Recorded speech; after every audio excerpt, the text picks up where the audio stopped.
പഠിക്കാൻ പോകുന്നത് central nervous സിസ്റ്റത്തിൻ്റെ അല്ലെങ്കിൽ നാഡീവ്യവസ്ഥയുടെ കുറച്ച് അല്ലെങ്കിൽ നെർവ് സെല്ലുമായിട്ട് ബന്ധപ്പെട്ട കുറച്ച് ചോദ്യോത്തരങ്ങളാണ്, ക്വസ്റ്റ്യൻസ് ആണ്. ഒന്നാമത്തെയാണ് താഴെ തന്നിരിക്കുന്നതിൽ നാഡീവ്യവസ്ഥയുടെ അടിസ്ഥാന നിർമ്മാണ ഘടകം ഏതെന്നാണ്. അത് ന്യൂറോൺ ആണ്. അതിൻ്റെ ഓപ്ഷൻ വന്നിരിക്കുന്ന കാണുമ്പോൾ തന്നെ നമുക്കറിയാം നെഫ്രോൺ, മസ്തിഷ്കം, സുഷുമ്ന, ഇതൊന്നും ഇതുമായിട്ട് ബന്ധപ്പെട്ടുള്ളതല്ല. നെഫ്രോൺ കിഡ്നിയിലുള്ളതാണ്, മസ്തിഷ്കം ബ്രെയിനിലുള്ളതാണ്. ഇതിൻ്റെ അടിസ്ഥാന നിർമ്മാണ ഘടകം ഒരിക്കലും ബ്രെയിൻ ആവത്തില്ല. സുഷുമ്ന എന്ന് പറയുന്നതും അടിസ്ഥാന നിർമ്മാണ ഘടകം ആവത്തില്ല. സോ ന്യൂറോൺ ആണ് ഇതിൻ്റെ ശരിയായിട്ടുള്ള ആൻസർ. കോശഭാഗം, കോശദ്രവ്യം, കോശസ്ഥല എന്നിവ ഉൾക്കൊള്ളുന്നവയാണ് ന്യൂറോൺ അഥവാ നാഡീകോശം.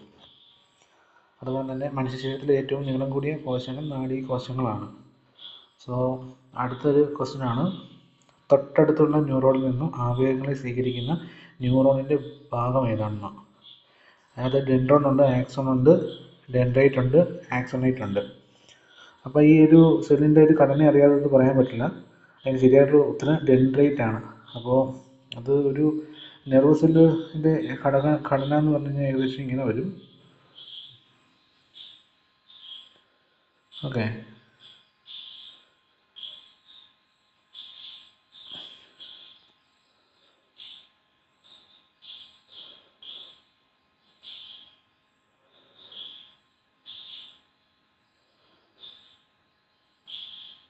എക്സാക്റ്റ് ഒന്നും അല്ല, എന്നിരുന്നാലും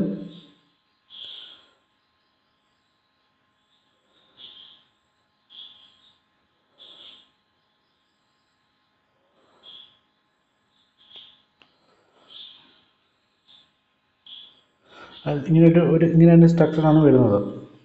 ഇപ്പോൾ ഇതിൽ എന്താണെന്ന് വെച്ചാൽ ഈ ഒരു സ്ട്രക്ചറിൽ ഈ പറയുന്ന ഈ ഒരു സെൻട്രൽ പോർഷൻ ഉണ്ടല്ലോ, ഈ ഒരു സെൻട്രൽ പോർഷനാണ് ഈ ഒരു സെൻട്രൽ പോർഷനാണ് സെല്ല് ന്യൂക്ലിയസ് ഇരിക്കുന്ന ഭാഗം. ഈ ന്യൂക്ലിയസിൻ്റെ അവിടെ നിന്ന് കളറൊന്ന് മാറ്റാം.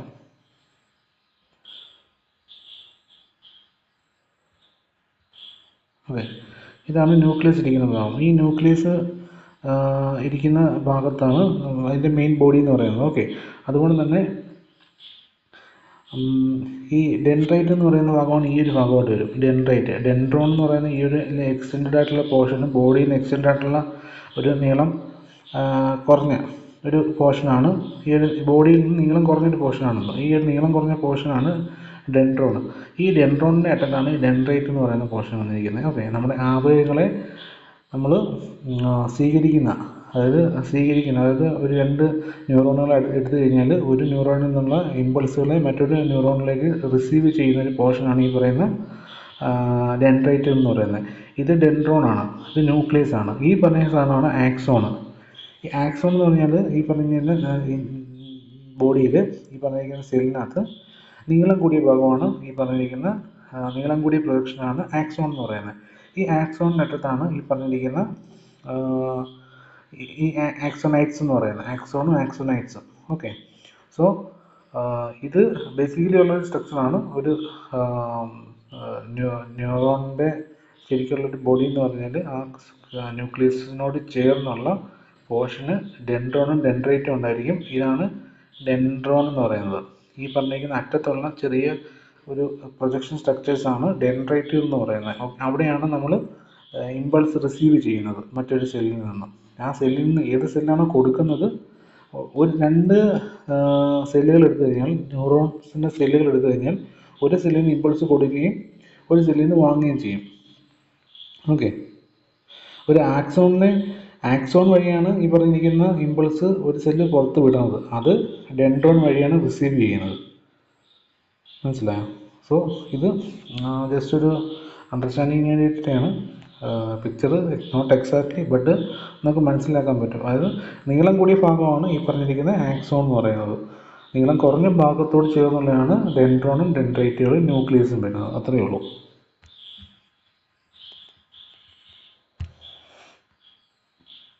ഓക്കെ, അപ്പോൾ നാഡീകോശത്തിൻ്റെ തൊട്ടടുത്ത ന്യൂറോണിൽ നിന്നും ആവയവങ്ങൾ സ്വീകരിക്കുന്ന ന്യൂറോണിൻ്റെ ഭാഗം ഏതാണ്? ഡെൻഡ്രൈറ്റ് ആണ്. ഓക്കെ, അപ്പോൾ നാഡീകോശത്തിൻ്റെ കോശം ശരീരത്തിൽ നിന്നും പുറത്തേക്ക് തള്ളി നിൽക്കുന്ന നീളം കുറഞ്ഞ തന്തുക്കളാണ് ഡെൻഡ്രോണുകൾ. അവ ശാഖകളെ പിരിയുമ്പോൾ അവയെ ഡെൻഡ്രൈറ്റുകൾ എന്ന് പറയുന്നത് ഞാൻ പറഞ്ഞില്ലേ. സോ ആ ഒരു ബോഡിയോട് ചേർന്ന് നിൽക്കുന്ന ഭാഗങ്ങളിൽ വളരെ നെക്സ്റ്റ് സെല്ലിനോട് ചേർന്ന് അടുത്താകുമ്പോൾ അത് ചെറിയ പ്രൊജക്ഷൻസ് ആയിട്ട് വരും, അതായത് ചെറിയ ടെർമിനൽസ് ആയിട്ട് വരും. ആ ഒരു ഭാഗമാണ് ഡെൻഡ്രൈറ്റുകൾ. ഓക്കെ, ഡെൻഡ്രൈറ്റുകൾ അടുത്തുള്ള ന്യൂറലിൽ നിന്ന് സ്വീകരിക്കുന്ന ആവയവങ്ങളെ ഡെൻഡ്രോണുകൾ കോശ ശരീരത്തിൽ എത്തിക്കുന്നു. സോ അത് പറയില്ലേ, അത് ട്രാൻസ്മിറ്റ് ചെയ്ത് പോവാണ്. ട്രാൻസ്മിഷൻ, അതായത് ഒരു ബോഡിയിൽ ഇങ്ങനെ ട്രാൻസ്മിറ്റ് ഒരു സൈഡിൽ നിന്ന് നമ്മൾ റിസീവ് ചെയ്തിട്ട് ട്രാൻസ്മിറ്റ് ചെയ്ത് അപ്പുറത്തെ അറ്റത്തൂടെ നെക്സ്റ്റ് സെല്ലിലേക്ക് കൊടുക്കുന്നു. അവിടെ ഇതേ പ്രോസസ് കണ്ടിന്യൂസ് ആയിട്ട് നടക്കുന്നു. അടുത്ത ചോദ്യം, കോശ ശരീരത്തിൽ നിന്ന് ആവേഗത്തെ പുറത്തേക്ക് വഹിക്കുന്ന നാഡീകോശത്തിൻ്റെ ഭാഗമാണ് ഡെൻഡ്രോൺ, ഡെൻഡ്രൈറ്റ്, ആക്സോണൈറ്റ്, ആക്സോൺ. സോ നമ്മൾ നേരത്തെ സംസാരിച്ചപ്പോൾ പടം വരച്ചപ്പോൾ കണ്ടിരുന്നു, നമ്മൾ ഇമ്പൾസുകൾ അല്ലെങ്കിൽ ആവേഗങ്ങളെ അത് പുറത്തേക്ക് കൊണ്ടുവരുന്നത് ആക്സോൺ വഴിയാണ്. ആക്സോൺ എന്ന് പറഞ്ഞാൽ ആ നീളമുള്ള ഭാഗം. ആ ന്യൂക്ലിയസ് ബോഡിയിൽ നിന്നും സെൽ ബോഡിയിൽ നിന്നും ഒരു ലോങ് ആയിട്ടൊരു സാധനം പുറത്തേക്ക് പോകുമല്ലോ, പുറത്തേക്കല്ല, എക്സ്റ്റെൻഡ് ആയിട്ട് ആ ഒരു പോർഷനാണ് ആക്സോൺ. ആ ആക്സോണിനെ കവർ ചെയ്ത് തന്നെ ഒരു കവറിങ് ഉണ്ട്, അതിനെയാണ് മൈലിൻ ഷീത്ത് എന്ന് പറയുന്നത്. Myelin sheath. ഓക്കെ, നമ്മൾ പറഞ്ഞ ഒരു സെൽ സ്ട്രക്ചർ ഇങ്ങനെ ഉണ്ടായിരുന്നു. ഓക്കെ, ഇവിടെയാണ് ഈ പറഞ്ഞ ഇരിക്കുന്നത്. അപ്പോൾ ഇവിടെ ഈ ഒരു ആക്സോൺ എന്ന് പറയുന്ന ബോഡിയെ കവർ ചെയ്തുകൊണ്ട് നമുക്ക് ഒരു എന്താ പറയുന്നത്, ഇതിനെ കവർ ചെയ്തുകൊണ്ട് ഒരു പ്രൊട്ടക്ഷനുണ്ട്. ആ പ്രൊട്ടക്ഷനാണ് മൈലിൻ ഷീറ്റ് എന്ന് പറയുന്നത്. അപ്പം ഇവിടെ അത് കഴിഞ്ഞ് ഫസ്റ്റ് ഇവിടുന്ന് ഇമ്പൾസ് ഇങ്ങോട്ട് വരുന്നു.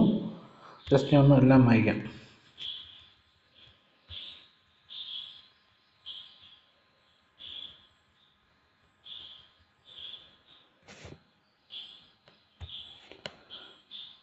ജസ്റ്റ് ഒരു സെല്ല്, അതിൻ്റെ ബോഡി, അതിൻ്റെ ആക്സോൺ. ഓക്കെ, ജസ്റ്റ്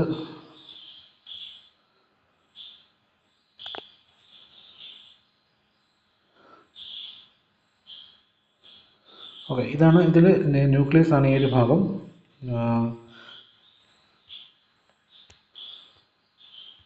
ന്യൂക്ലിയസ് ആണ് ഈ ഒരു ഭാഗം.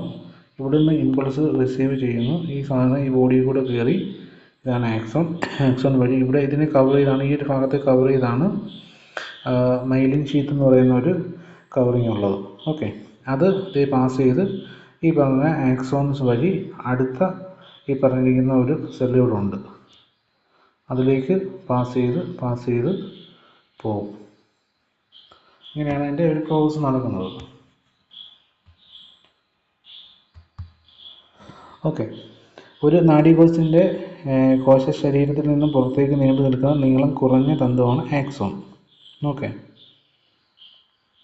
തൊട്ടടുത്ത ന്യൂറോണുകളിൽ നിന്നും ഡെൻഡ്രൈറ്റുകൾ സ്വീകരിക്കുന്ന ആവേഗങ്ങൾ ഡെൻഡ്രോണുകളുടെ ശരീരത്തിൽ എത്തിക്കുന്നു. അവിടെ നിന്നും ആവേഗങ്ങളെ കോശത്തിൽ നിന്നും പുറത്തേക്ക് കൊണ്ടുപോകുന്നത് ഈ പറയുന്ന ആക്സോൺ ആണ്. ഓക്കെ, ഈ ഒരു സ്ട്രക്ചർ മനസ്സിലായി, അതിൻ്റെ ആൻസർ എല്ലാം അതിലുണ്ട്. രണ്ട് നാഡീകോശങ്ങൾ പരസ്പരം ബന്ധപ്പെടുന്ന ഭാഗമാണ് സിനാപ്സ്. ഈ ഒരു പോർഷൻ, അതുകൊണ്ട് ഈ ഒരു പോർഷനാണ്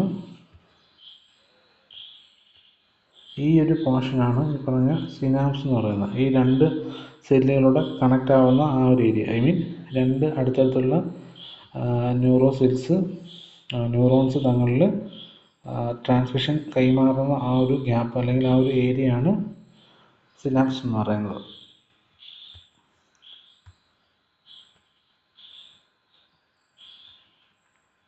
നാഡീകോശത്തിൻ്റെ കോശശേഖരത്തിലെത്തുന്ന ആവേഗങ്ങൾ ആക്സോണുകളിലൂടെ പ്രവേശിച്ച് ആക്സോണുകളുടെ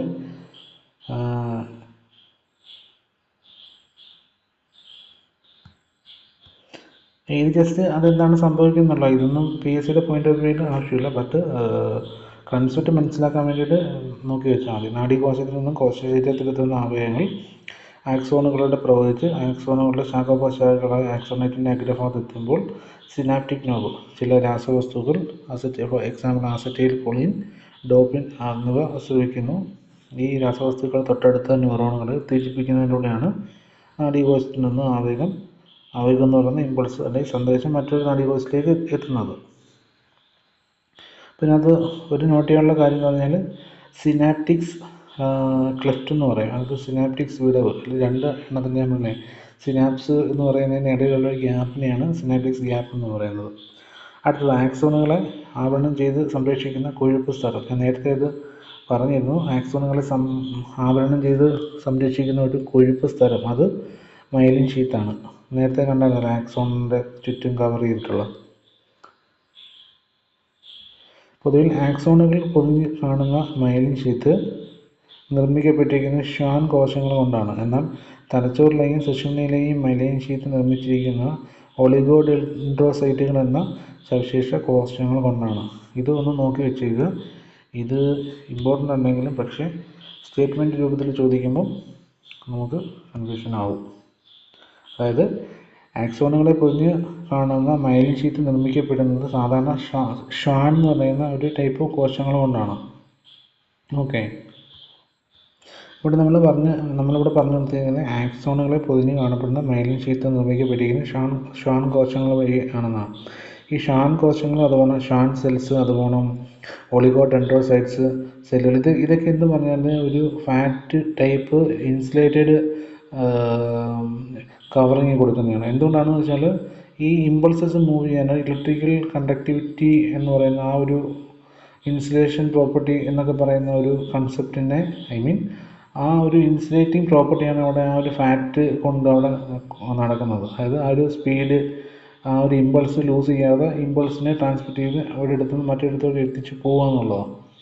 പക്ഷേ ഒളിഗോഡെൻഡ്രോസൈറ്റ്സും അതുപോലെ തന്നെ ഷ്വാൻസും നെർവിൻ്റെ രണ്ട് ഏരിയകളിലാണ് കാണുന്നത്. അതായത് ഒന്ന് പെരിഫറൽ നെർവസ് സിസ്റ്റത്തിലും ഒന്ന് സെൻട്രൽ നെർവസ് സിസ്റ്റത്തിലുമാണ് കാണുന്നത്.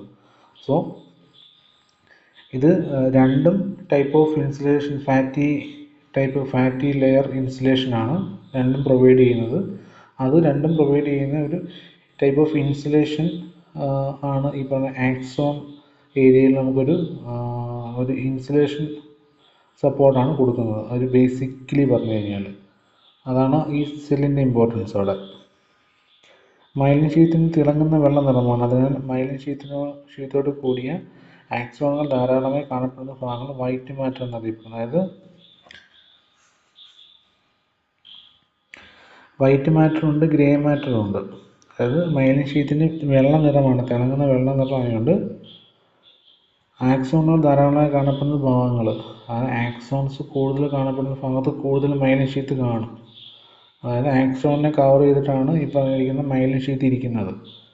മൈലിൻ ഷീത്ത് എന്ന് പറയുന്നത് ഒരു ഫാറ്റി ലെയറിൻ്റെ ഒരു കവറിങ് അല്ലെങ്കിൽ ഔട്ടർ ഇൻസുലേഷൻ, അതിരിക്കുന്നത് ആക്സോണുമായിട്ട് ബന്ധപ്പെട്ടുള്ള ഏരിയയിലായിരിക്കും. അപ്പോൾ അതുകൊണ്ട് ആ ഏരിയയിൽ ഒരു വൈറ്റ് കളറായിരിക്കും. അതായത് മൈലിൻ ഷീറ്റിൻ്റെ ഒരു തിളങ്ങുന്ന വെളുത്ത നിറമായതുകൊണ്ട് ആ ഏരിയ വെളുത്തിട്ടിരിക്കും. ഓക്കെ, അങ്ങനെയുള്ള ഏരിയകളെ നമ്മൾ വൈറ്റ് മാറ്റർ എന്നും ഈ പറഞ്ഞിരിക്കുന്ന ആക്സോൺ ഇല്ലാത്ത ഭാഗങ്ങൾ ഗ്രേ മാറ്റർ എന്നും അറിയപ്പെടുന്നു.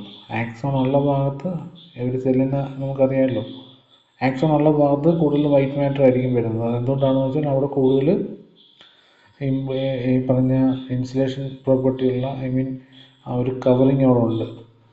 മനസ്സിലായോ?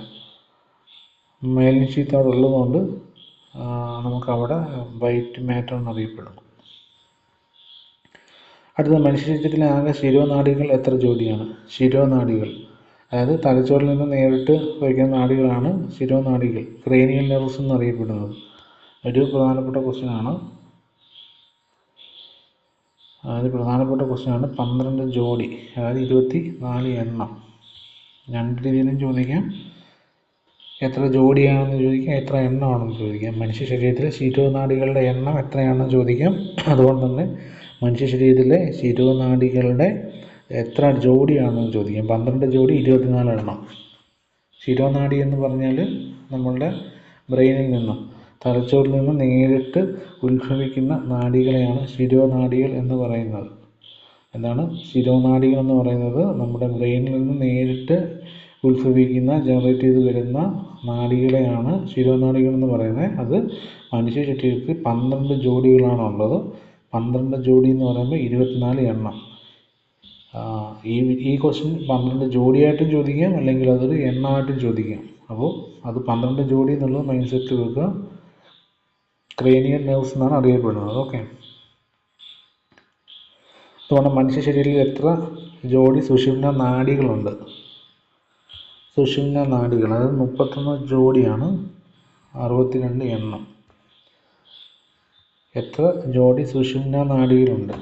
മനുഷ്യ ശരീരത്തിൽ എത്ര ജോഡി സുഷുമ്ന നാഡികളുണ്ടെന്നാണ്? 31 ജോഡിയാണുള്ളത്. Cranial nerve എത്രയാണുള്ളത്? 12 എണ്ണം, 24, 12 ജോഡി, 12 പെയർ, 24 എണ്ണം, 24 നമ്പേഴ്സ്. ഓക്കെ. അതുകൊണ്ട് തന്നെ മനുഷ്യ ശരീരത്തിലെ എത്ര ജോഡി സുഷുമ്ന നാഡികളുണ്ടെന്ന് ചോദിച്ചാൽ 31 എണ്ണമാണ്. അതായത് സുഷുമ്നയിൽ നിന്നും നേരിട്ട് ഉത്ഭവിക്കുന്ന നാഡികളെയാണ് സുഷുമ്ന നാഡികൾ എന്ന് വിളിക്കുന്നത്. ഇമ്പോർട്ടൻ്റ് ആയിട്ടുള്ള ഒരു ക്വസ്റ്റ്യൻ ആണ്. ഇതിൻ്റെ സുഷുമ്ന നാഡിയുടെയും ക്രേനിയൽ നെർവിൻ്റെയും എണ്ണം അത് പ്രധാനമാണ്. 12 എണ്ണം ക്രേനിയൽ നെർവും, 12 ജോഡി എണ്ണമല്ല, 12 ജോഡി 24 എണ്ണം ക്രേനിയൽ നെർവും, 31 ജോഡി അല്ലെങ്കിൽ 62 എണ്ണം സുഷുമ്ന നാഡികളുമാണ് ഉള്ളത്. മനുഷ്യനിലെ നാഡീവ്യവസ്ഥയുടെ കേന്ദ്രം, സിമ്പിൾ ചോദ്യമാണ്, തലച്ചോറാണ്. മനുഷ്യനിലെ നാഡീവ്യവസ്ഥയുടെ കേന്ദ്രം എന്ന് പറഞ്ഞാൽ തലച്ചോറാണ്. തലച്ചോറിനെ പൊതിഞ്ഞ് സംരക്ഷിക്കുന്ന ആവരണമാണ്, അറിയാമല്ലോ, മെനിഞ്ചസ് എന്നുള്ളതാണ് അതിൻ്റെ ഒരു പേര്. തലച്ചോറിനെ പൊതിഞ്ഞ് സംരക്ഷിക്കുന്ന ഒരു ലെയർ ഉണ്ട്, ആ ലെയറിനാണ് മെനിഞ്ചസ് എന്നറിയപ്പെടുന്നത്. മെനിഞ്ചസ് 3 പാളി സ്ഥലമാണ്. മെനിഞ്ചസിൻ്റെ പാളികൾക്കിടയിലും തലച്ചോറിൻ്റെ അറകൾക്കിടയിലും നിറഞ്ഞിരിക്കുന്ന ദ്രാവകമാണ് സെറിബ്രോ സ്പൈനൽ ഫ്ലൂയിഡ്, അല്ലെങ്കിൽ സെറിബ്രോസ് സ്പൈനൽ ദ്രവം, അല്ലെങ്കിൽ സെറിബ്രൽ സ്പൈനൽ ഫ്ലൂയിഡ് എന്ന് പറയും. അത് ഒരു ഷോക്ക് അബ്സോർബർ പോലെ ആക്ട് ചെയ്യുന്ന സാധനം കൂടിയാണ്. അത് ബ്ലഡിൽ നിന്നുള്ള ന്യൂട്രിയൻസ് ആണ് സ്വീകരിക്കുന്നത്. സോ അത് നമ്മുടെ തലച്ചോറിനും ഇതിനിടയിൽ ഒരു 3 പാളി സ്ഥലമാണ്. മെനിഞ്ചസിൻ്റെ പാളികൾക്കിടയിലും തലച്ചോറിൻ്റെ അറകൾക്കിടയിലും നിറഞ്ഞിരിക്കുന്ന ഒരു ദ്രവമാണിത്. സോ അത്രയും ഡീറ്റെയിൽ പോകണ്ട, ജസ്റ്റ് മനസ്സിലാക്കിയാൽ മതി. തലച്ചോറിനെ പൊതിഞ്ഞ് സംരക്ഷിക്കുന്ന ആവരണം ഏതാണ്? മെനിഞ്ചസ് ആണ്. ഇത് എന്താണ്, അത് എങ്ങനെയാണ്, ജസ്റ്റ് ഒന്ന് മനസ്സിലാക്കിയാൽ മതി. തലച്ചോറിലെ കളകൾക്കും പോഷകവും ഓക്സിജൻ ലഭിക്കുന്നത് രക്തത്തിൽ നിന്ന് രൂപപ്പെടുന്ന സെറിബ്രോ സ്പൈനൽ ഫ്ലൂയിഡിൽ നിന്നാണ്.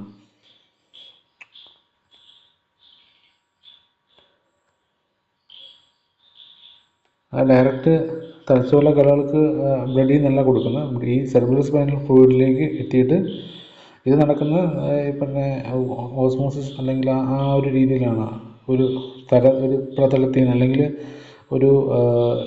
നമ്മുടെ ഒരു സ്ഥലമില്ല, സ്ഥലം വഴി വേണ്ടുന്നതിനെ അങ്ങോട്ടും ഇങ്ങോട്ടും മൂവ് ചെയ്ത് പോകുന്ന ഒരു കൺസെപ്റ്റ് ഉണ്ട്. ഓസ്മോസിസ് പോലെ ഒരു പ്രോസസ്സാണിത്. ഓക്കെ.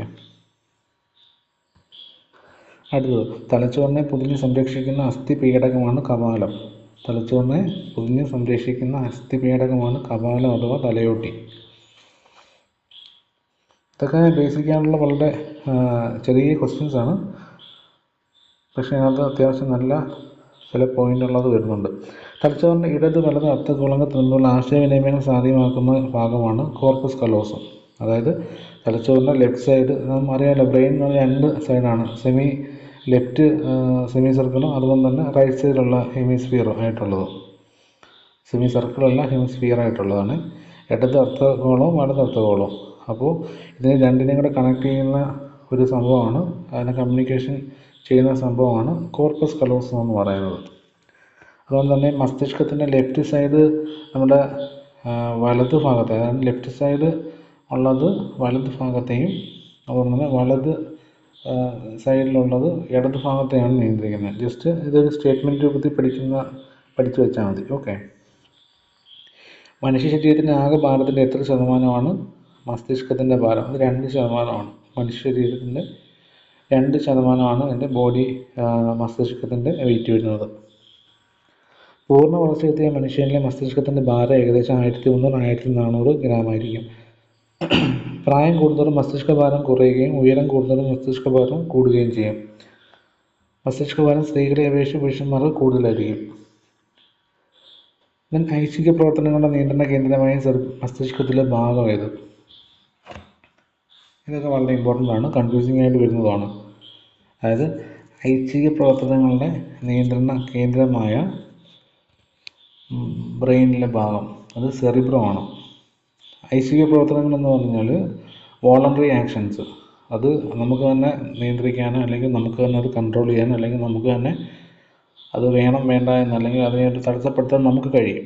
വോളണ്ടറി കേട്ടില്ലേ, വോളണ്ടറി റിട്ടയർമെൻറ്റ് എന്നൊക്കെ സ്വമേധയാ റിട്ടയർമെൻ്റ് ആണ്. അപ്പം നമുക്ക് തന്നെ സ്വമേധയാ നമുക്കതിനെ കൺട്രോൾ ചെയ്യാൻ പറ്റുന്ന ഒരു മെക്കാനിസം, മെക്കാനിസം അല്ല, സ്വമേധയാ നമുക്ക് അതിനകത്തൊരു ഇൻഫ്ലുവൻസ് വരുത്താൻ പറ്റും.